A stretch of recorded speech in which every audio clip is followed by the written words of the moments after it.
Manhã Cidade Política. Apoio Sismuc Regional e blog do Mário Flávio. A política de A a Z. Mário Flávio. Mário Flávio. Olá, Renata. Peraí. Mário Flávio. Muito bem, né? Olha, ontem tivemos Foi tão debate, bonzinho né? ontem. Proposta pra Mandem quê? perguntas aí pra gente, né? Pelo 998780997 sobre esse último reta final da eleição, né? Sim, Renata, você dizer que foi tão bonzinho. Foi tão bonzinho ontem, né? Propostas para o Brasil pra quê, né? Se a gente já tá aí perto das grandes potências mundiais. Tem que ter entretenimento, né? Assim, convidaram pessoas capacitadíssimas para esse confronto de ontem, muito animado, né? Cada um querendo lacrar. E aí a gente vai seguindo. Olha, por mais que o pessoal, né, seja experiente na política, porque ontem a gente tinha lá um ex-presidente que já foi presidente 2 vezes, disputou várias eleições, o atual presidente que tem mais de 30 anos aí na vida pública, né? A Soraya Tronic, que é senadora, a Simone Tebet, que foi prefeita, foi vice-governadora, senadora, o Ciro Gomes, né, que foi deputado, ministro, candidato várias vezes a presidente. Mas a gente viu hoje no começo do debate, principalmente os candidatos muito nervosos, né, e muito estressados com várias questões. Debate é por isso que o debate muita gente defende, que é um momento que a pessoa se expõe, né, o candidato se expõe. A gente viu ontem isso, né. A grande novidade desse debate, para uns acharam boa e para outros acharam ruins, é a presença do padre Kelmo, né, que entrou de última hora como candidato. O candidato era Roberto Jefferson, né, aquele deputado federal que denunciou o esquema do mensalão, e aí ele foi enquadrado na lei da ficha limpa, não pôde ser candidato, o TSE indeferiu a candidatura dele, e aí do nada apareceu o padre Kelmo para ser candidato, e o padre Kelmo acabou sendo um dos protagonistas do debate. Como eu disse, para uns protagonista para o bem, para outros para o mal. Muitos consideram ele linha auxiliar do Bolsonaro e muitos consideram ele como o candidato que conseguiu desestabilizar o ex-presidente Lula ontem, né, quando o William Bonner teve que fazer uma intervenção muito forte lá no que diz respeito a um embate entre Lula e o padre, que quase eles iam às vias de fato lá. Foi um debate que teve muitos momentos. Mário, só voltando nessa história do PTB disputando a presidência, seria o Roberto Jefferson, não é isso? E desde o início já foi dito que ele participaria justamente para o alvo não ser só, porque geralmente quem está no cargo ou quem é apoiado por quem está no cargo, como acontece aqui em Pernambuco no caso de Danilo Cabral, é o alvo, né? Então todos os outros candidatos estariam focados em Bolsonaro, então alguém teria que entrar ali nesse jogo para dar uma balanceada. Isso ficou muito claro. A Soraya lá com as frases de efeito dela, daí soltou de que o padre seria o cabo eleitoral de Bolsonaro, mas isso não há dúvida, né? Isso ficou muito claro ali, de que ele tinha uma função. E como a gente sabe que os candidatos que são extremamente agressivos historicamente nos debates, isso não é bacana, tanto que a gente viu ao longo do debate as posturas de Bolsonaro e de Lula ficarem ali mais tranquilas, né, ao passar do bloco. Isso era a orientação das assessorias, claro. Então tinha uma figura lá que foi colocada para isso mesmo. Então ele cumpriu o papel. E é como você disse, né, quem vota em Lula vai achar o padre extremamente desnecessário. Quem vota em Bolsonaro vai achar justamente o contrário. Dizer que o padre, né, conseguiu fazer o que ele tinha proposto ali, que era desestruturar mesmo, falar mal da esquerda, das ideologias, daquelas pautas polêmicas. Então eu acho que ele cumpriu o papel, né? Sendo um bom ou um bom, não tão bom ator, ele cumpriu. Assim como a própria Soraya também. Cumpriu, eu acho que ele... Debate, Renata, é por isso que muitos candidatos evitam ir ao debate, né? Porque é um momento que você pode ser desestabilizado ou você pode crescer e ganhar votos dos indecisos, né? O que a gente viu ontem, primeiro, destacar a grande audiência do debate. Por volta de 00h20 tinha 30 pontos de audiência, né? Isso na Praça de São Paulo, né? Que é por onde o Ibope das TVs ele é medido, né? E aí você tem, né, se arrastando pelo Brasil, várias audiências similares, né? Ontem os grupos de WhatsApp, no começo do debate, eles bombaram, né? O pessoal, todo mundo falando ao mesmo tempo, uma confusão. E analisando friamente, eu acho que você está certo. O padre foi para cumprir um papel, que era de desestabilizar o ex-presidente Lula. Ele conseguiu. O Bolsonaro teve duas chances de fazer perguntas diretas ao Lula. Aí eu vi o pessoal no Twitter, Bolsonaro correu do Lula. Bolsonaro foi estratégico. É tudo ontem. Estratégico, gente. Ninguém ali só chegou e foi falar, não. Isso é tudo estudado. E ele, É uma eu acho que eleição pra presidência da a República. tabelinha com o padre funcionou para Bolsonaro, né? Ele perguntou questões voltadas do próprio governo dele, o padre respondia e depois... Levantava um jogo de vôlei, né? Levantava para ele pra cortar. isso mesmo. E aí depois, né, ficava aquela questão envolvendo, né, o padre com o ex-presidente Lula. E aí já no terceiro bloco, quando o tema era livre, no segundo bloco, quando o tema era definido por sorteio. E aí houve o embate, né, entre os dois.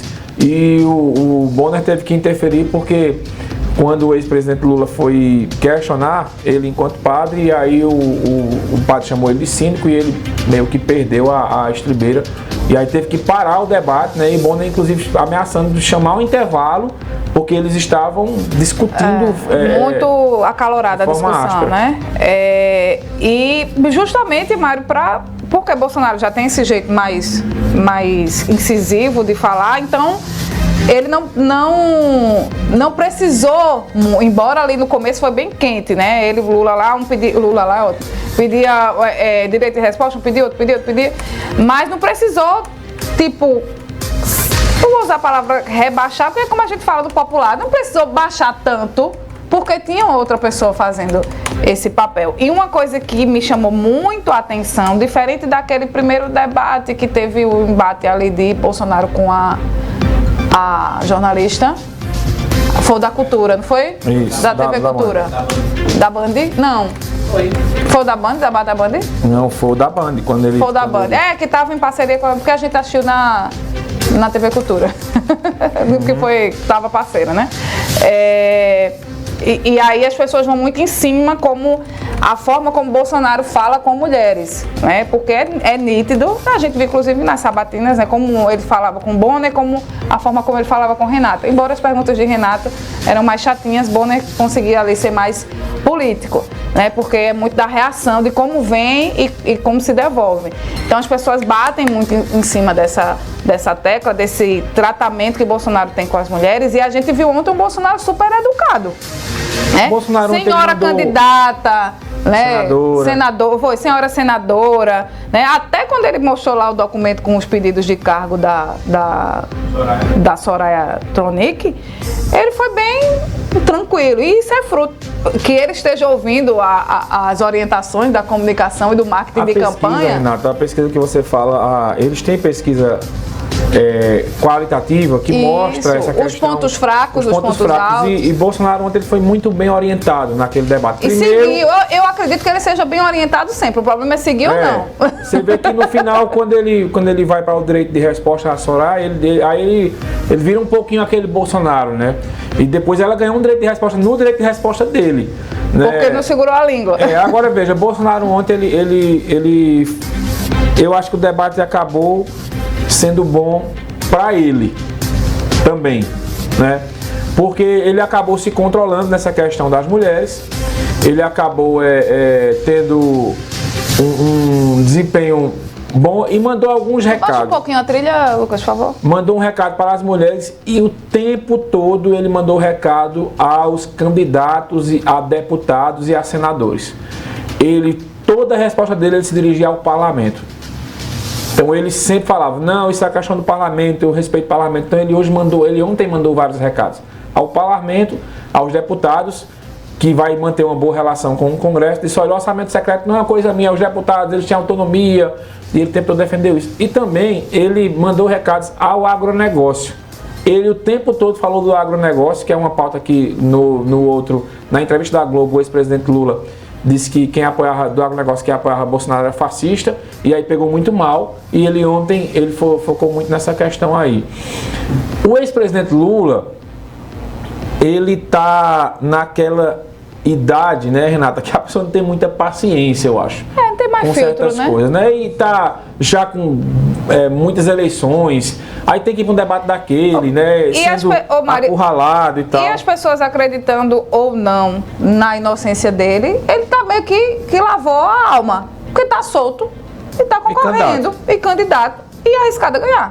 É isso, candidato, aí as pesquisas mostram que ele tem chance de ganhar. Então tem que segurar um pouco o ego, né? Pra não ir no clima do já ganhou, né? Porque o ambiente é favorável. Clima, eu vi alguns momentos. E ele não tá, não posso ganhar a eleição no primeiro turno, ele não tá muito, um filtro muito ligado, né?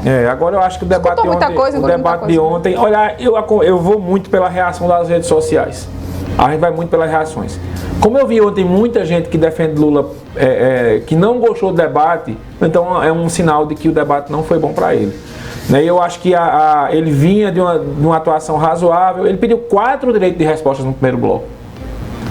Bolsonaro pediu 3, até na entrevista dele depois do debate, né, no Jornal da Globo, foi perguntado a ele por que o senhor se estressou ali com o padre e pediu tanto direito de resposta. Aí ele justificou ali, mas a verdade é aquilo que a gente disse aqui, o padre foi com uma função, candidato, e ele acabou cumprindo, né? E o Lula meio que perdeu a paciência ali. Tem que fazer com o padre igual o pessoal no Piauí fez com a Dona Lourdes. Era tirar onda. Levar na resenha, né? O que Ciro fez. Ciro foi o mais inteligente em relação ao padre ontem. O padre foi fazer a pergunta, todas lidas, né? Formuladas para ele ler na hora. E Ciro simplesmente ignorou o que ele falou. Que ele falou de ideologia, de que o maior problema da educação do Brasil era a ideologia, ou melhor, antes fosse, né? Antes fosse. Né? Mas, e jogou isso para Ciro, pois estavam usando o Ciro, inclusive, para bater no PT, né? E Ciro não foi na onda. Ele falou sobre as propostas dele na educação.